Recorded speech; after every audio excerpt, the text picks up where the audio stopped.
Vous avez pu suivre leurs performances sur Monaco Info pendant les Jeux des petits États d'Europe, les Jeux méditerranéens ou encore les Jeux de la francophonie. Les athlètes rouges et blancs étaient réunis au ministère d'État lundi soir pour une réception en leur honneur et ce en présence du prince Albert II. Le souverain a tenu à souligner le mérite de ces athlètes et à rappeler l'importance que le sport occupe en principauté et les valeurs fondamentales qu'il véhicule. Chacun et chacune d'entre vous, lors de ces différents jeux, a connu d'intenses émotions, qu'elles soient de joie, de fierté, ou malheureusement de quelques déceptions. Mais tous avaient pris part à de formidables aventures dont vous avez tiré, je suis sûr, une légitime satisfaction et de mémorables souvenirs. Des souvenirs, ils en ont justement plein la tête, certains au Luxembourg, d'autres en Turquie ou à Nice. Cette réception était d'ailleurs l'occasion pour eux de se retrouver après avoir vécu de grands moments ensemble.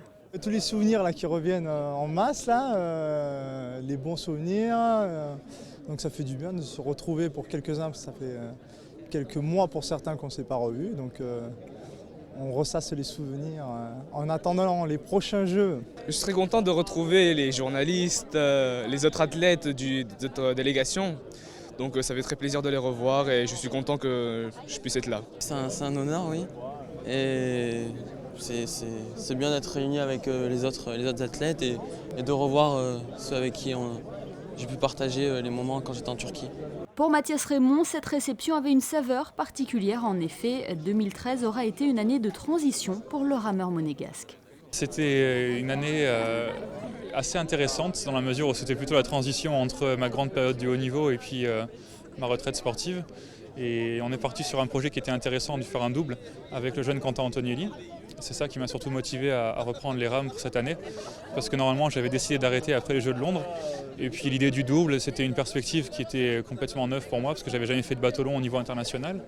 Et voilà, cette idée de transmission, justement, essayer de lui passer les quelques clés que j'avais pu avoir pendant ma carrière, donc c'était assez intéressant. Ça a été assez compliqué à gérer par rapport au travail parce que j'ai travaillé en parallèle pour ma formation d'élève fonctionnaire. J'ai d'ailleurs eu la chance de faire un stage au centre de presse aux côtés de Monaco Info qui était assez enrichissant.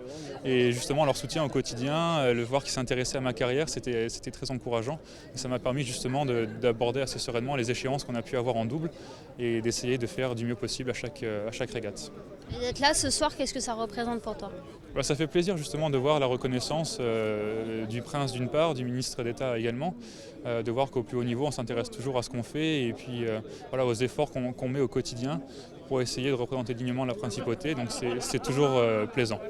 À noter que le travail des entraîneurs et des bénévoles a également été mis à l'honneur lors de cette réception.